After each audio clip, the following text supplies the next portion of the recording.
அன்பு கூறுகிறவர்களே, தீமையை வெறுத்து விடுங்கள்.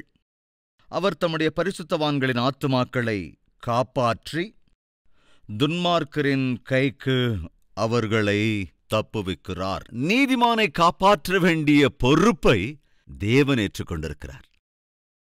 அவர் வாக்கு பண்ணுகிறார், பரிசுத்தவான்களின் ஆத்துமாக்களை அவர் காப்பாற்றுவேன் என்று.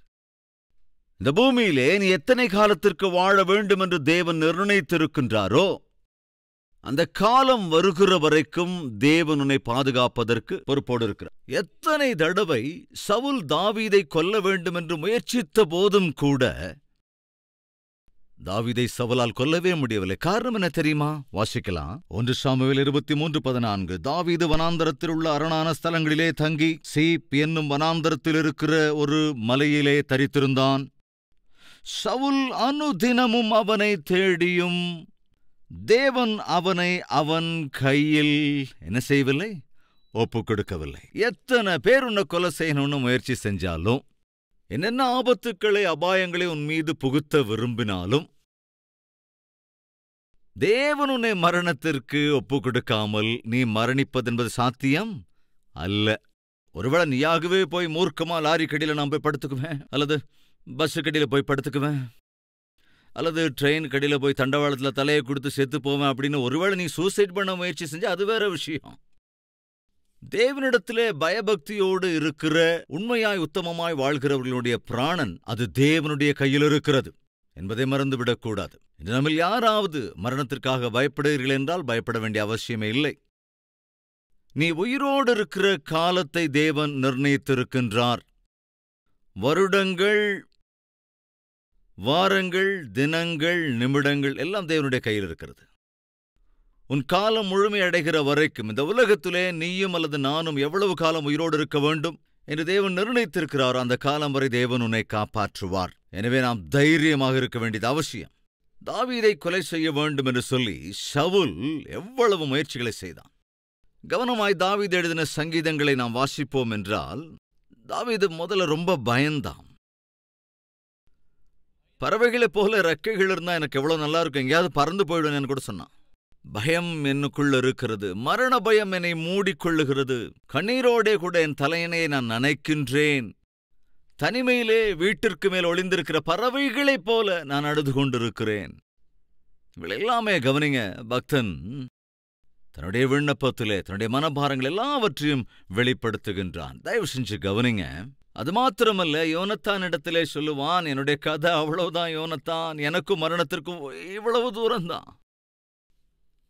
பார்க்கலாம் என்ன சொல்றான். அதை கூட வாசிக்கலாம். 20வது அதிகாரம் முதலிலிருந்து சில வசனங்கள்.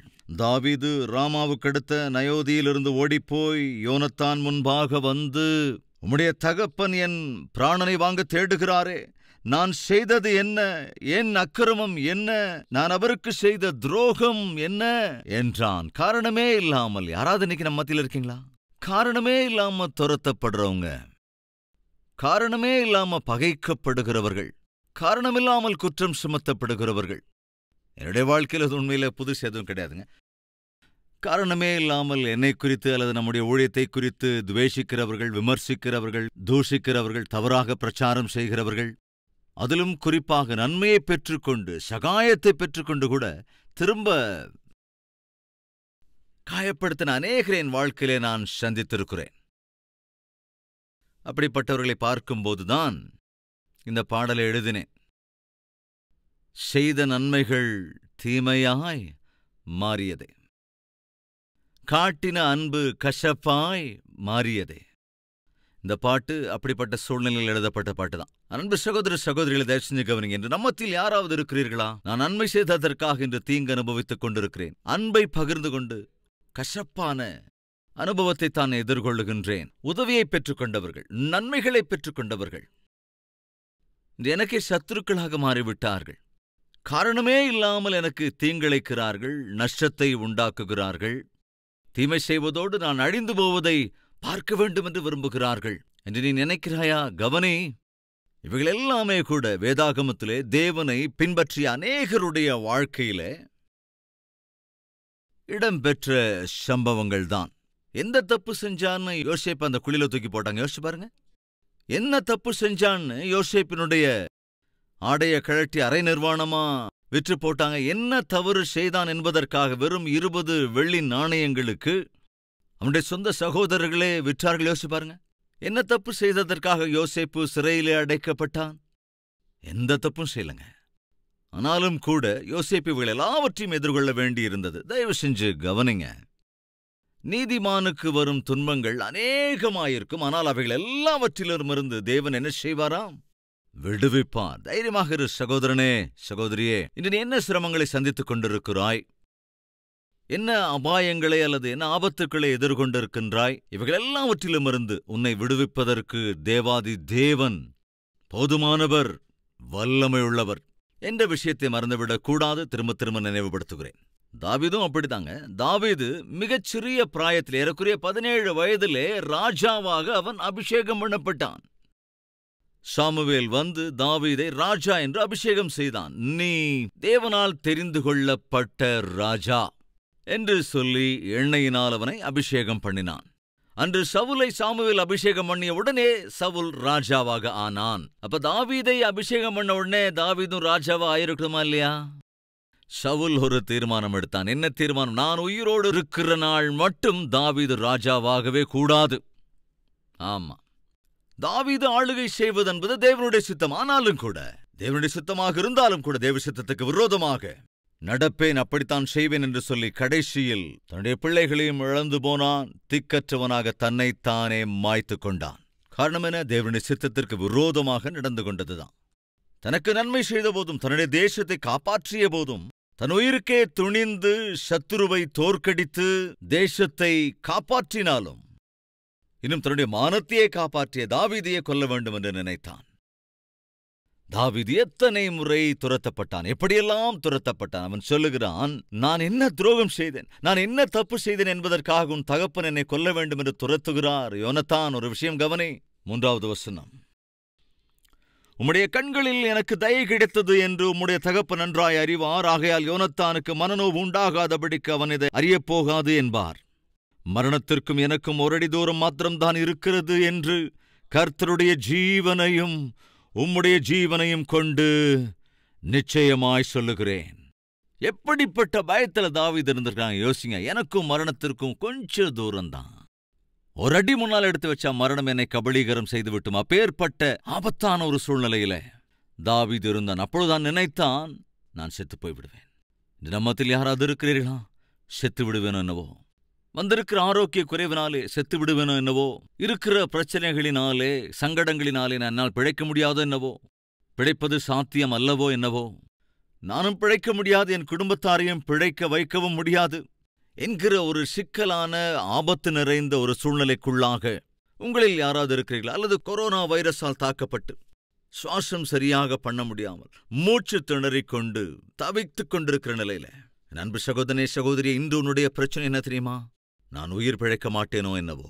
ஆனால் வேதம் தெளிவாய் சொல்கிறது, கர்த்தரிடத்திலே பயபக்தியோடு இருக்கிறவர்களை, அவர்களின் பிராணனை தேவனாகிய கர்த்தர் தாமே காப்பாற்றுவார் என்று வேதம் சொல்லுகின்றது. காப்பாற்றுகிற தேவன் நமக்கு இருக்கின்ற போது எதற்காக பயப்பட வேண்டும்?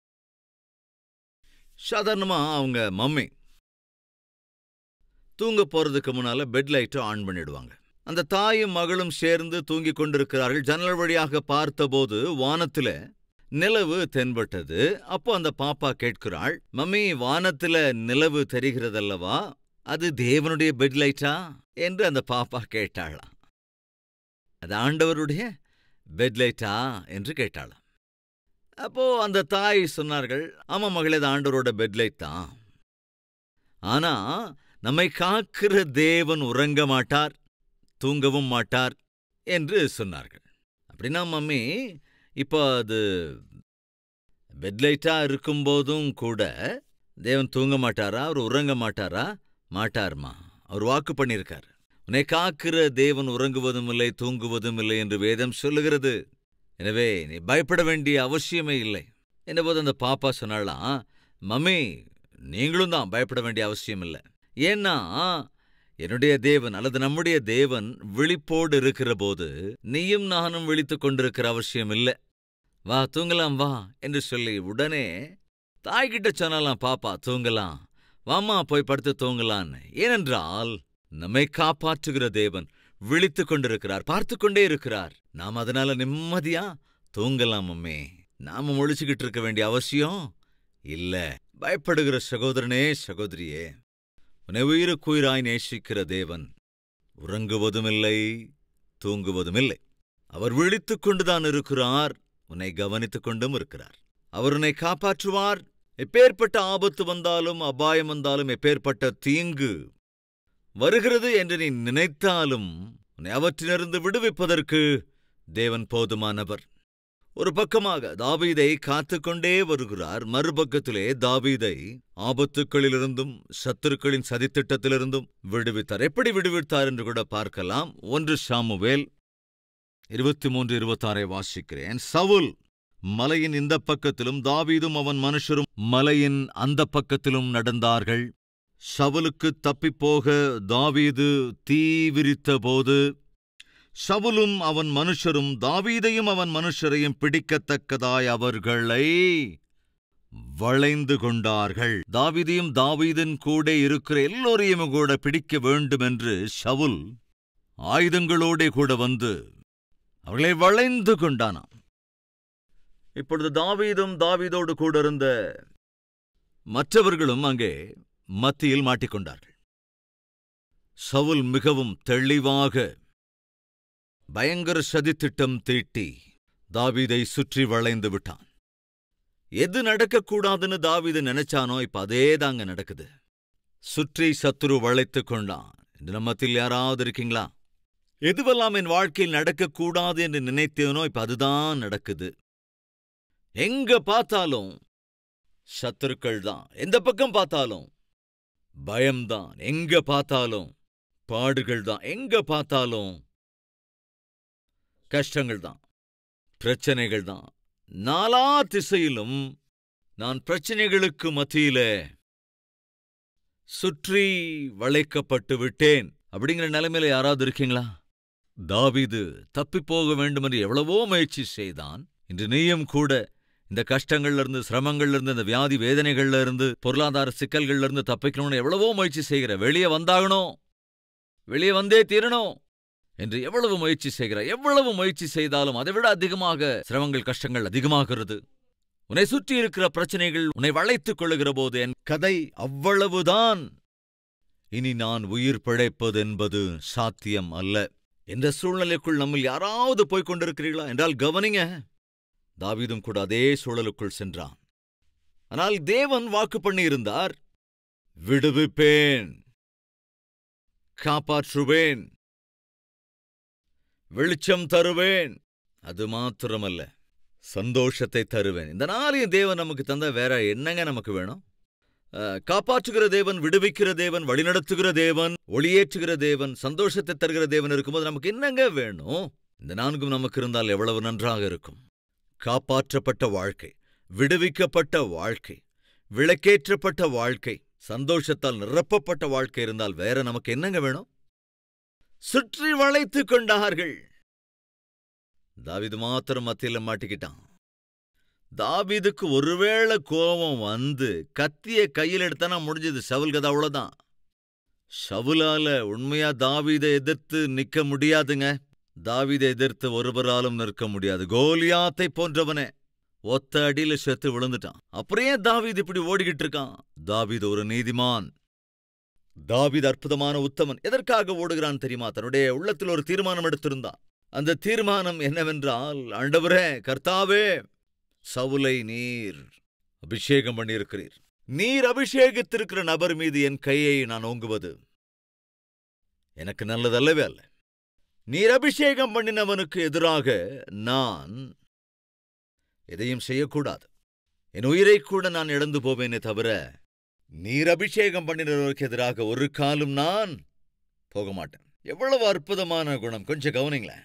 இந்நாட்களிலே அபிஷேகம் பண்ணப்பட்டிருக்கிற ஊழியக்காரர்களை, அபிஷேகம் பண்ணப்பட்டிருக்கிற தேவ ஜனங்களை, அபிஷேகம் பண்ணப்பட்டிருக்கிற சபை மேய்ப்பர்களை தங்கள் வாய்க்கு வந்தபடியெல்லாம் தூஷிக்கிறவர்கள், துவேஷிக்கிறவர்கள், விமர்சிக்கிறவர்கள் அநேகர் இருக்கத்தான் செய்கிறார்கள். சாதாரணமே அது ஏன் நடக்கும் என்றால் வேதத்தில் கூட நாம் பார்க்கிறோம், சவுலுக்கு பொல்லாத ஆவி பிடித்திருந்தது.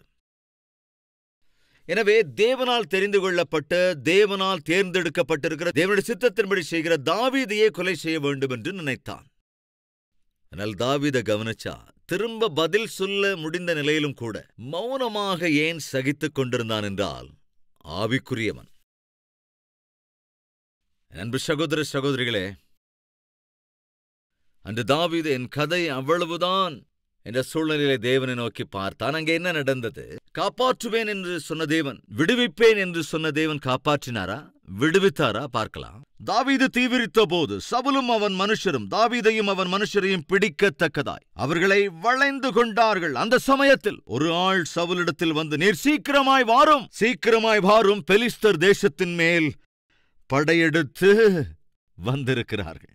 மாட்டிக்கிட்டான், அவ்வளவுதான், கதை முடிஞ்சது. தாவீதோட கதை முடிஞ்சது. தாவீது நம்மகிட்ட நல்லா மாட்டிக்கிட்டான்னு திடீரென்று தாவீதை தாக்குதலுக்குட்படுத்த நினைத்த போது யாரோ ஒருத்த வந்து சொன்னாலாம், தாவீதை தாக்குறதெல்லாம் இருக்கட்டும், போதும் கிளம்பு.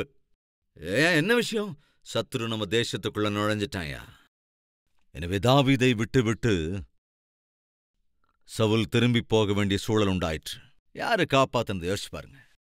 யாருங்க எவ்வளவு அற்புதமா, இவ்வளவு அந்த டைம்ல ஏற்ற வேளையில தாவீதுக்கு உதவி செய்து அந்த மரண ஆபத்திலிருந்து விடுவிக்கக்கூடியவர் யார் இருக்க முடியுங்க? தாவீது சேவித்த தேவன்தான். ஜஸ்ட் ஒரு 1/2 hour லேட் ஆயிருந்தா தாவீதோட உயிரே போயிருக்குங்க. அன்பு சகோதரி சகோதரி, ஒரு விஷயத்தை சொல்ற கவனிங்க. உன்னை காத்து கொண்டு வருகிற கர்த்தர் உன்னை விடுவிக்க வேண்டிய சமயத்துல கட்டாயமாக உன் பட்சமாய் நின்று ஒரு நொடிப்பொழுது கூட அவர் தாமதிக்காமல் உனக்கு விடுதலையை அருளிச் செய்வதற்கு அவர் போதுமானவராயிருக்கிறார் என்ற சத்தியத்தை மறந்துவிடக்கூடாது.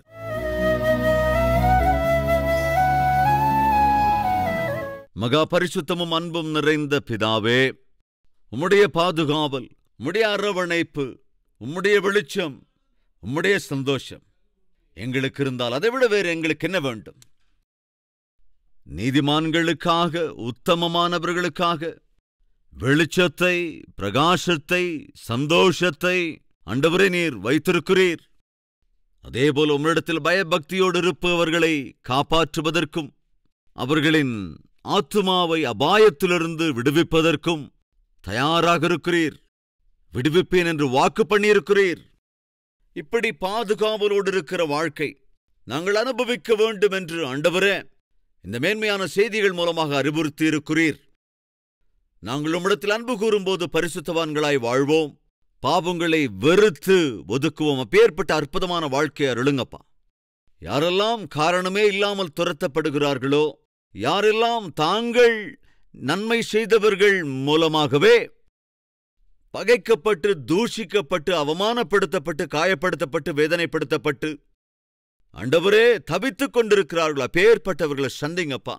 தாவீதுக்கு இறங்கி அவனை காப்பாற்றி கடைசி மூச்சு வரைக்கும் ஆண்டவரே அவனை உம்முடைய சாதனமாய், சாட்சியாய், ஊழியக்காரனாய் எப்படி அவனை காப்பாற்றி பயன்படுத்தினரோ அதே போல எங்களையும் ஆண்டவரே கடைசி மூச்சு வரைக்கும் உம்முடைய சித்தத்தின்படி செய்கிறவர்களாக, உமக்கு விருப்பமுள்ளவர்களாக, உம்மையே அண்டிக் கொள்ளுகிறவர்களாக, உம்முடைய ஊழியத்தை செய்கிறவர்களாக எங்கள் எல்லோரையுமே கூட ஆசீர்வதிக்க வேண்டும் என்றும் நீர் எங்களுக்கு அருளியிருக்கிற ரட்சிப்பின் ஆனந்தத்தை காத்துக்கொண்டு இந்த பூமியிலே ஆண்டவரே சந்தோஷத்தோடே கூட வாழ்ந்த அநேகரை அப்பா உம்முடைய சந்நிதிக்கு வழி நடத்துகிற அற்புதமான ஆவிக்குரியவர்களாய் எங்களை வைக்க வேண்டும் என்றும் இயேசு கிறிஸ்துவின் நாமத்தில் வேண்டிக் கொள்கிறோம் பிதாவே.